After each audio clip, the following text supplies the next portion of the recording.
Salam untuk kita semua. Perkenalkan, nama saya Nikolaus dari Spatmanaba, dari Sistem dan Teknologi Informasi ITB dengan NIM 182-17028. Pada kesempatan kali ini, saya akan mempresentasikan mengenai TOGAF ADM atau Architecture Development Method versi 9.2 untuk studi kasus pada Novo ID Store. Pada bagian pertama ini, saya akan menjelaskan mengenai overview dari arsitektur enterprise dan TOGAF itu sendiri. Enterprise dan AE atau arsitektur enterprise. Enterprise adalah sebuah organisasi atau bagian organisasi yang memiliki tujuan yang sama untuk setiap komponennya. Contoh enterprise adalah sebuah perusahaan, divisi dari perusahaan, sebuah lembaga pemerintahan, departemen dan lembaga pemerintahan, hingga aliansi antar perusahaan atau konsorsium. Dari contoh enterprise tersebut, dapat dilihat bahwa cakupan dari enterprise yang akan dibahas dalam konteks AE dapat mencakup seluruh enterprise atau sebagian dari enterprise dengan syarat arsitektur yang akan dibahas meliputi berbagai sistem dan fungsi dari enterprise yang bersangkutan. AE atau arsitektur enterprise bisa didefinisikan sebagai sebuah cetak biru yang dibuat dengan tujuan mengoptimalkan enterprise dari sekumpulan proses yang terpecah-pecah secara independen menjadi lingkungan terintegrasi yang responsif terhadap perubahan dan suportif terhadap strategi bisnis. Jadi apa saja manfaat AE? Pertama adalah operasi bisnis menjadi lebih efektif dan efisien. Kedua, operasi IT dan transformasi digital juga menjadi lebih efektif dan efisien. Ketiga, adanya peningkatan yang signifikan pada return investasi yang sudah ada dan menurunkan risiko pada investasi di masa mendatang. Dan manfaat terakhir adalah proses pembelian menjadi lebih cepat dan sederhana. Ada banyak kerangka kerja atau framework atau metodologi yang dapat digunakan untuk mengembangkan arsitektur enterprise. Contohnya adalah Zachman Framework, Dynamic Enterprise, Service Oriented Modeling Framework, dan TOGAF. Adapun, seperti pada judul presentasi ini akan lebih banyak membahas mengenai TOGAF atau di Open Group Architecture Framework, khususnya untuk TOGAF versi 9.2. Mengapa kita menggunakan TOGAF versi 9.2? Karena yang pertama, TOGAF 9.2 merupakan hasil pengembangan kolaboratif dari komunitas yang terdiri dari berbagai jenis enterprise. Kedua, cocok digunakan untuk organisasi yang ingin mengimplementasikan informasi terintegrasi di dalam dan di antara enterprise. Ketiga, cocok untuk organisasi yang ingin mengembangkan sistem terbuka. Dan yang keempat, versi 9.2 merupakan versi paling baru saat presentasi ini dibuat. Inti dari TOGAF adalah TOGAF ADM atau Architecture Development Method, yaitu sebuah metodologi pengembangan arsitektur enterprise yang bersifat iteratif atau mengulang dari fase awal ke fase akhir, kemudian kembali lagi ke fase awal jika stakeholder sekiranya membutuhkan perubahan yang signifikan dari arsitektur yang sudah dibuat. Adapun TOGAF ADM terdiri dari beberapa fase. Yang pertama ada fase preliminary, kemudian fase A Architecture Vision, fase B Business Architecture, fase C Information Systems Architecture, kemudian fase D Technology Architecture, kemudian fase E Opportunities and Solutions, kemudian fase F Migration Planning, kemudian fase G Implementation Governance, dan fase H atau Architecture Change Management yang kemudian dapat dilanjutkan untuk iterasi selanjutnya untuk bermulai lagi dari fase A Architecture Vision. Adapun semua fase tersebut dihubungkan dengan ilmu Requirements Management atau manajemen kebutuhan. Pembahasan di presentasi ini akan berfokus hanya dari fase preliminary, fase A, B, C hingga D. Adapun fase B, C, dan D merupakan komponen utama dalam arsitektur enterprise, yang terdiri dari komponen arsitektur bisnis, data, aplikasi, dan teknologi.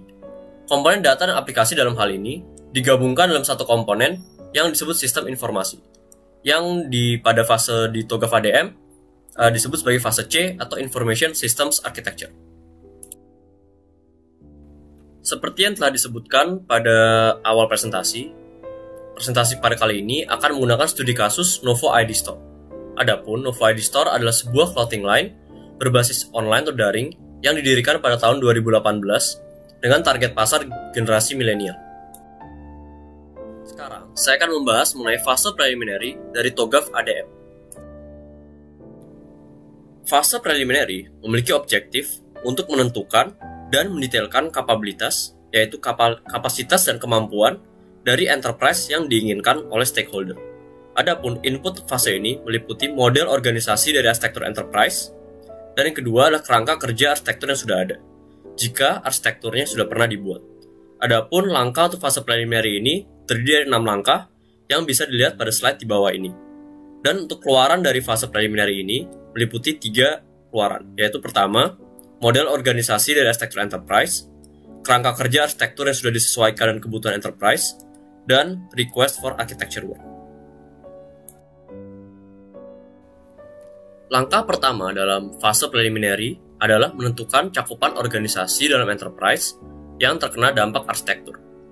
Adapun organisasi dalam enterprise kita bisa bagi menjadi 5 jenis organisasi, yaitu yang pertama adalah core enterprise, yaitu pihak yang paling terkena dampak dan paling banyak mendapatkan nilai dari pekerjaan arsitektur. Kedua adalah soft enterprise, yaitu pihak yang mengalami perubahan kapabilitas dan pekerjaan, namun tidak terdampak secara langsung oleh arsitektur. Kemudian ada extended enterprise, yaitu pihak yang berada di luar enterprise dan merasakan dampaknya di dalam arsitektur enterprise mereka sendiri. Kemudian ada communities involved, yaitu stakeholder yang mengalami dampak dan komunitas yang berhubungan dengan dampak dari arsitektur tersebut. Dan terakhir adalah government, yaitu pemerintahan yang berhubungan dengan arsitektur enterprise yang meliputi legal frameworks atau kerangka kerja hukum dan juga geografis dari enterprise yang bersangkutan.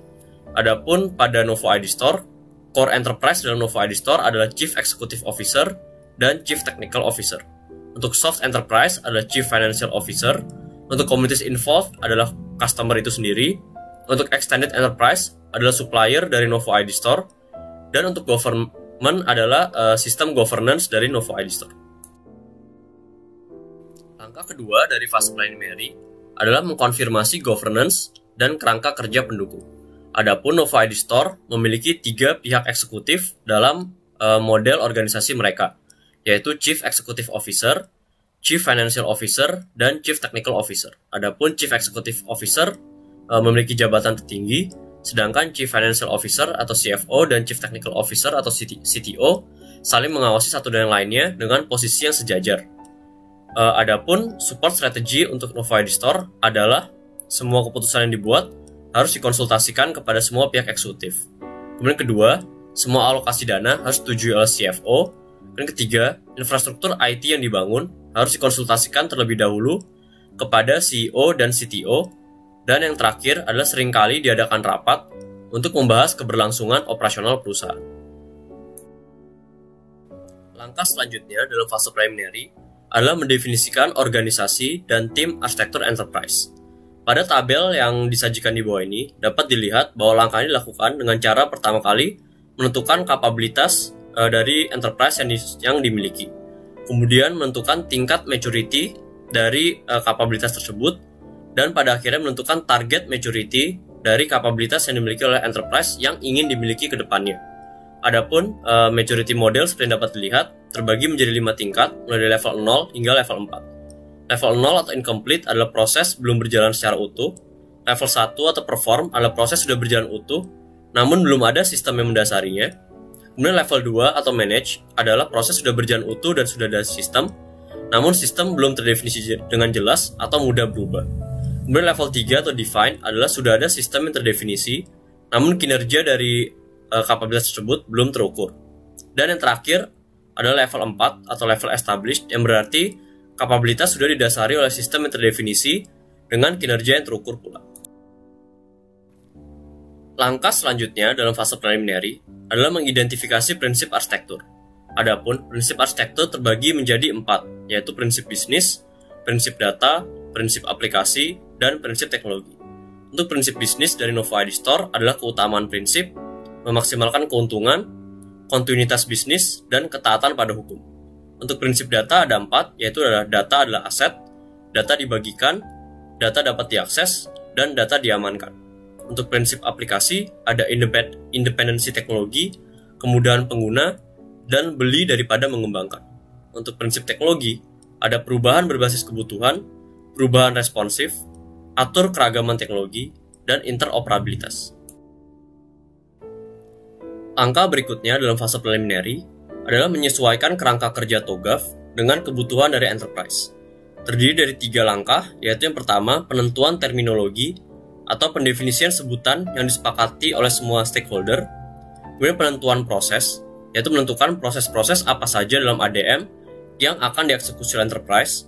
Dan terakhir adalah penentuan konten, yaitu penentuan deliverable atau dokumen apa saja yang akan disampaikan kepada stakeholder.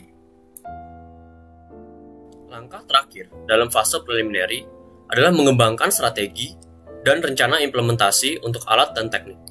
Adapun alat yang digunakan dalam pengembangan AE untuk Novo ID Store adalah software Spark Systems Enterprise Architect. Adapun alat-alat lain seperti software AG Alphabet, Unicom System Architect, dan Evolution Abacus juga dapat digunakan. Sekarang saya akan menjelaskan fase selanjutnya di TOGAF, yaitu Architecture Vision. Objektif dari fase Architecture Vision adalah mengembangkan visi, aspirasi, kapabilitas, dan value bisnis, dan memperoleh persetujuan Statement of Architecture Work dari stakeholder. Adapun inputnya ada model organisasi dan kerangka kerja arsitektur yang sudah ada.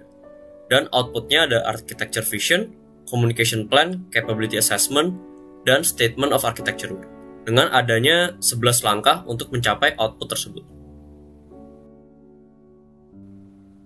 Langkah pertama dalam fase Architecture Vision adalah membentuk proyek arsitektur, di mana setiap siklus pada ADM diperlakukan sebagai proyek sehingga dikembangkan dengan kerangka kerja manajemen proyek. Langkah selanjutnya adalah mengidentifikasi stakeholder, kekhawatiran, dan kebutuhan bisnis. Untuk setiap stakeholder yang telah didefinisikan, kita harus mendefinisikan kekhawatiran mereka apa, seperti yang dapat dilihat pada tabel ini, dan kemudian kita mendefinisikan view, atau bagaimana cara kita untuk memitigasi kekhawatiran tersebut. Langkah selanjutnya adalah mengkonfirmasi dan mengelaborasi tujuan bisnis, penggerak, dan batasan. Adapun tujuan bisnis dari Novo ID Store adalah meningkatkan volume penjualan dan meningkatkan brand awareness. Penggerak atau motivasi dari tujuan bisnis tersebut adalah pihak eksekutif ingin terfokus pada pengambilan keputusan strategis, banyaknya kompetitor yang menempati niche pasar yang sama, dan banyaknya pilihan supplier. Adapun batasan-batasan dalam pengembangan arsitektur adalah yang pertama, prinsip arsitektur, sumber daya manusia, dan sumber daya IT. Langkah selanjutnya adalah melakukan evaluasi kapabilitas. Salah satu cara untuk melakukan evaluasi kapabilitas adalah dengan membuat value chain diagram, di mana pada value chain diagram tersebut, bagian yang berwarna hijau tua adalah primary activities atau aktivitas inti dari Novo ID Store, dan yang berwarna hijau muda adalah support activities atau aktivitas pendukung dari Novo ID Store. Langkah berikutnya dalam fase Architecture Vision adalah menilai kesiapan untuk transformasi bisnis dengan cara menentukan faktor kesiapan, menentukan visi untuk setiap faktor kesiapan, menentukan rating kesiapan sekarang, dan menentukan rating kesiapan target. Langkah berikutnya adalah mendefinisikan cakupan, dengan cara mendefinisikan apa yang ada di dalam dan di luar lingkup usaha arsitektur, baik yang ada di baseline atau arsitektur yang ada sekarang, maupun target. Langkah berikutnya dalam fase Architecture Vision adalah mengkonfirmasi dan mengelaborasi prinsip arsitektur. Caranya adalah dengan melihat dan memeriksa kembali prinsip arsitektur yang telah didefinisikan sebelumnya, apakah sudah paling terkini atau belum. Langkah selanjutnya dalam fase Architecture Vision adalah mengembangkan visi arsitektur, yaitu gambaran perusahaan akan seperti apa ke depannya dengan arsitektur target yang nanti akan dibuat. Adapun visi arsitektur dari Novo ID Store adalah memiliki sumber daya manusia dengan kuantitas dan kualitas yang mampu memaksimalkan penyaluran produk fashion Indonesia yang fashionable namun affordable. Kemudian Novo ID Store memiliki pekerja yang berkomitmen penuh terhadap perusahaan, dan yang terakhir Novo ID Store memiliki pembagian kerja yang jelas berdasarkan fungsi bisnis perusahaan. Berikutnya pada fase ini adalah mendefinisikan sasaran value proposition dan KPI. Caranya adalah pertama, membuat business case untuk arsitektur dan perubahan diperlukan sebagai justifikasi, kemudian membuat value proposition untuk setiap kelompok stakeholder, kemudian menilai dan mendefinisikan kebutuhan pembelian, kemudian memeriksa dan menyetujui value proposition bersama dengan stakeholder dan sponsor, kemudian kelima, mendefinisikan metrik kinerja, dan yang terakhir, menilai resiko bisnis. Langkah berikutnya dalam fase ini adalah mengidentifikasi risiko transformasi bisnis dan mitigasinya. Caranya adalah membuat tabel di bawah ini yang terdiri dari 5 kolom, yaitu kolom risiko, severity, likelihood, mitigation, dan owner. Severity menunjukkan seberapa kritis risiko ini jika seandainya terjadi, kemudian likelihood adalah seberapa mungkin resiko ini terjadi, kemudian mitigation menunjukkan bagaimana cara kita memitigasi resiko yang telah didefinisikan, dan owner merupakan pihak yang paling berhubungan dengan resiko tersebut. Langkah terakhir pada fase architecture vision adalah mengembangkan statement of architecture work dengan cara menilai produk kerja yang dibutuhkan dan kapan dibutuhkannya berdasarkan kebutuhan kinerja bisnis. Hal ini dilakukan dengan menjamin bahwa yang pertama, metrik kinerja sudah termasuk dalam produk kerja, dan produk kerja yang spesifik terhadap kinerja juga sudah tersedia. Fase berikutnya pada TOGAF ADM adalah fase B, atau fase Business Architecture.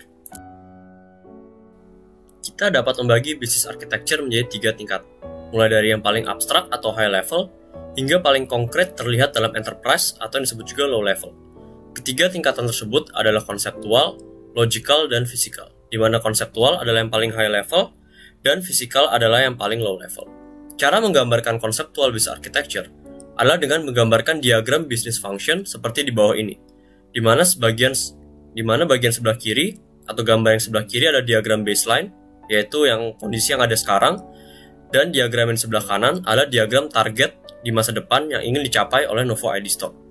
Kotak yang paling luar adalah kategori business function, contohnya production, marketing, dan core business function.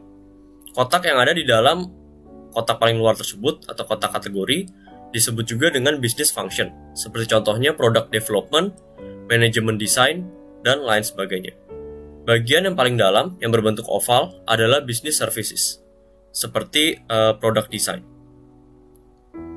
Dapat dilihat bahwa ada ekspansi fungsi bisnis dari baseline hingga target yang membuat fungsi bisnis dari Novo ID Store menjadi semakin banyak, namun memiliki kategori yang lebih sedikit, yaitu hanya 2 pada diagram target, yaitu core business dan supporting business functions. Hal ini dilakukan agar fungsi-fungsi bisnis yang lebih banyak yang sudah diekspansi pada target architecture menjadi lebih terintegrasi. Diagram business function dapat ditranslasikan menjadi konsep layanan sehingga terbentuk diagram business services seperti di bawah ini. Kotak yang paling luar adalah business services kategori, seperti contohnya product development dan product life cycle.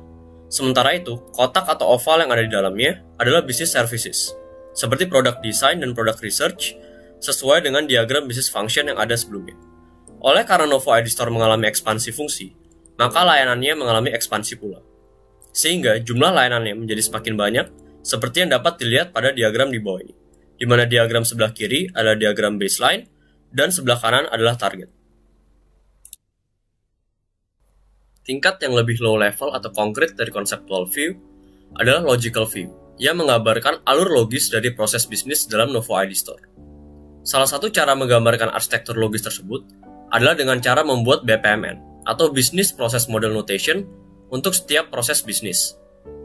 Pada contoh di bawah ini, terlihat BPMN untuk proses manufaktur produk baseline dari Novo ID Store.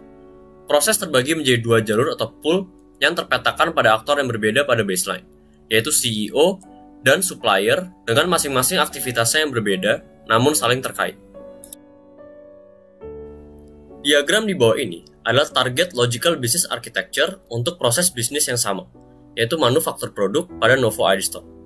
Teknik menggambarkannya dengan BPMN adalah sama persis dengan pada baseline. Perbedaan terletak pada jumlah pool dan aktivitas yang lebih banyak karena ada lebih banyak aktor pada target architecture. Aktor menjadi lebih banyak karena pada target architecture, Novo ID Store yang sebelumnya tidak memiliki pembagian divisi bisnis, menjadi memiliki pembagian divisi yang jelas sesuai dengan fungsi bisnis yang ada. Seperti yang telah dijelaskan sebelumnya, tingkat yang paling low level dari business architecture adalah view physical, di mana salah satu cara untuk menggambarkan view physical tersebut adalah dengan cara menggambarkan physical organization model atau struktur organisasi dari perusahaan. Di sini kita membandingkan struktur organisasi perusahaan pada tahap baseline atau yang ada sekarang pada diagram di atas dengan pada arsitektur target seperti yang dapat dilihat pada diagram yang ada di bawah. Di mana kita dapat melihat bahwa pada baseline tidak ada pembagian divisi yang jelas, di mana dalam struktur organisasi hanya ada pihak eksekutif yang terdiri dari Chief Executive Officer, Chief Technical Officer, dan Chief Financial Officer. Sementara itu, pada target architecture, kita dapat melihat dengan jelas bahwa ada pembagian divisi bisnis yang jelas pada Novo ID Store sesuai dengan fungsi bisnis. sehingga ada divisi Sales and Marketing, Supply Chain, Human Resource, Design, Finance, dan Information System and Technology, di mana masing-masing dari divisi tersebut diawasi dan mendapatkan perintah dari pihak-pihak eksekutif masing-masing. Sekarang saya akan menjelaskan fase C dari TOGAF ADM, yaitu Information Systems Architecture. Sekarang, saya akan menjelaskan mengenai data architecture terlebih dahulu. Seperti halnya dengan business architecture, data architecture juga terbagi menjadi 3 tingkat view, yaitu konseptual, logical, dan physical. Salah satu cara menggambarkan konseptual architecture adalah dengan membuat diagram Information Subject Area. Information Subject Area adalah kategori informasi sesuai dengan role atau fungsi bisnis dalam enterprise. Contoh Information Subject Area adalah customer, product, dan lain sebagainya. Masing-masing Information Subject Area memiliki informasi yang terkait dengannya, seperti Subject Area Customer misalnya, memiliki informasi data diri, data alamat, dan lain sebagainya. Pada diagram di bawah ini, dapat dilihat perbandingan antara arsitektur baseline di atas dan target yang ada di bawahnya. Tentu saja, perubahan pada informasi terjadi pada Subject Area Employee dan Finance karena adanya perubahan aktivitas proses bisnis pada Novo ID Store dari baseline menjadi target. Logical view dari data architecture dapat digambarkan dengan ERD atau Entity Relationship Diagram yang menggambarkan hubungan antar entitas data. Setiap entitas memiliki atributnya masing-masing, di mana atribut tersebut harus bersifat atomik atau tidak bisa dipecah menjadi bagian yang lebih kecil. Contoh entitas adalah customer yang memiliki atribut customer ID, name, dan lain sebagainya. Model ERD seperti di bawah biasanya sudah siap untuk diimplementasikan langsung pada RDBMS seperti MySQL. Dapat dilihat diagram ERD pada baseline di atas dengan pada target di bawahnya. Physical view dari data dapat digambarkan dengan sequence diagram yang menggambarkan alur informasi secara sekuensial atau berurutan dari satu entitas ke entitas lainnya. Dapat dilihat diagram sequence pada baseline, yaitu di atas, dengan pada target di bawahnya. Sekarang, saya akan menjelaskan mengenai Application Architecture. Application Architecture juga terbagi menjadi 3 tingkat view, yaitu konseptual, logical, dan physical. Salah satu cara menggambarkan konseptual architecture adalah dengan membuat diagram struktural yang mengelompokkan layanan-layanan aplikasi terkait menjadi kelompok layanan. Contohnya adalah kelompok layanan online shop memiliki layanan account authentication, product viewer, shopping cart, billing, dan lain sebagainya. Dapat dilihat contohnya untuk baseline pada diagram di sebelah kiri dan untuk target pada diagram di sebelah kanan. Logical Application Architecture dapat dikelompokkan menjadi 5 kategori, yaitu software, end user computing, business process application, application services, dan infrastructure services. Software adalah produk perangkat lunak siap pakai yang digunakan enterprise. End user computing adalah perangkat yang digunakan enterprise untuk mengakses software dan aplikasi lainnya seperti PC atau mobile. Business process application adalah aplikasi yang harus dibuat atau dibeli untuk mendukung proses bisnis yang telah ditentukan. Application services adalah layanan di dalam masing-masing business process application, di mana layanan-layanan itu dapat diambil dari konseptual application architecture yang telah dibuat sebelumnya. Infrastructure services adalah layanan infrastruktur tempat terinstalasinya aplikasi-aplikasi yang telah didefinisikan, seperti contohnya infrastruktur hosting, cloud, dan lain sebagainya. Contoh baseline dapat dilihat pada diagram di sebelah kiri dan target pada diagram di sebelah kanan. Untuk baseline physical application architecture, kita membuat katalog aplikasi yang terdiri dari masing-masing komponen pada diagram logical. Setiap komponen pada katalog dideskripsikan fiturnya, diberikan penilaian technical fitness, yaitu kesesuaian dengan kebutuhan teknis, penilaian business fitness, yaitu kesesuaian dengan kebutuhan bisnis, dan penilaian business importance, yaitu nilai kepentingan bisnis. Contoh dapat dilihat pada tabel atas. Untuk target physical application architecture, kita membuat daftar pertimbangan vendor untuk menentukan masing-masing komponen pada diagram logical dapat dibeli dari vendor mana saja. Tentunya, tiap produk diberikan penilaian pertimbangan seperti yang dapat dilihat pada tabel bawah. Sekarang, saya akan menjelaskan fase D dari TOGAF ADM, yaitu Technology Architecture. Teknologi architecture juga terbagi menjadi 3 tingkat view, yaitu konseptual, logical, dan physical. Teknologi architecture lebih banyak membahas mengenai cetak biru implementasi teknologi yang dapat mewujudkan aplikasi yang telah dirancang pada bagian application architecture. Kita membuat konseptual teknologi architecture dengan cara mengelompokkan teknologi-teknologi serupa dalam satu kategori teknologi. Contohnya adalah kategori storage, terdiri dari teknologi SSD storage dan automated backup data. Contoh diagram untuk baseline dapat dilihat pada diagram atas dan target pada diagram bawah. Logical Technology Architecture memecah setiap teknologi yang telah didefinisikan pada konseptual diagram menjadi komponen-komponen yang lebih kecil. Contohnya adalah WordPress CMS dapat dipecah menjadi teknologi database, prosesor, server access, dan operating system. Contoh untuk baseline dapat dilihat pada diagram di kiri dan target di sebelah kanannya. Baseline Physical Technology Architecture dapat dibuat dengan cara yang mirip seperti pada Baseline Physical Business Architecture. Didefinisikan terlebih dahulu setiap perangkat keras yang digunakan oleh enterprise dan diberikan penilaian technical fitness, business fitness, dan business importance. Contoh dapat dilihat pada tabel atas. Target Physical Technology Architecture dapat dibuat dengan membuat diagram keterhubungan teknologi infrastruktur target dengan teknologi aplikasi target. Contoh dapat dilihat pada diagram di bawah tabel. Architecture Roadmap mendefinisikan peta perjalanan berupa hal apa saja yang perlu dilakukan oleh enterprise untuk mencapai target architecture dari baseline architecture dari waktu ke waktu. Contoh roadmap yang sering digunakan adalah Migration Roadmap. Pada contoh di atas, sumbu di bagian atas menunjukkan tahun berjalannya proyek arsitektur untuk Novo ID Store, yaitu 2020 hingga 2021. Setiap tahun kemudian dipecah menjadi kuartal, yaitu satuan waktu setiap 4 bulan, sehingga tiap tahun ada 3 kuartal. Lalu, untuk masing-masing kuartal, kita definisikan tahapan-tahapan apa saja yang perlu dilakukan untuk mencapai target architecture. Tentunya, setiap tahapan tersebut lalu dipetakan terhadap domain bisnis, data, aplikasi, atau teknologi. Contohnya adalah tahapan pembuatan SOP perekrutan dilakukan pada kuartal 2 atau Q2 tahun 2020 dan terpetakan pada domain bisnis, seperti yang dapat dilihat pada diagram di bawah. Migration planning pada slide sebelumnya tadi kemudian dapat diperjelas dengan work breakdown structure yang dapat dilihat contohnya pada gambar di bawah. Jika satuan waktu terkecil pada migration planning adalah kuartal, maka pada work breakdown structure, satuan terkecil adalah bulan. Sehingga setiap kuartal dibagi lagi menjadi bulan masing-masing. Contohnya Q1 terbagi menjadi bulan Januari, Februari, Maret, dan April.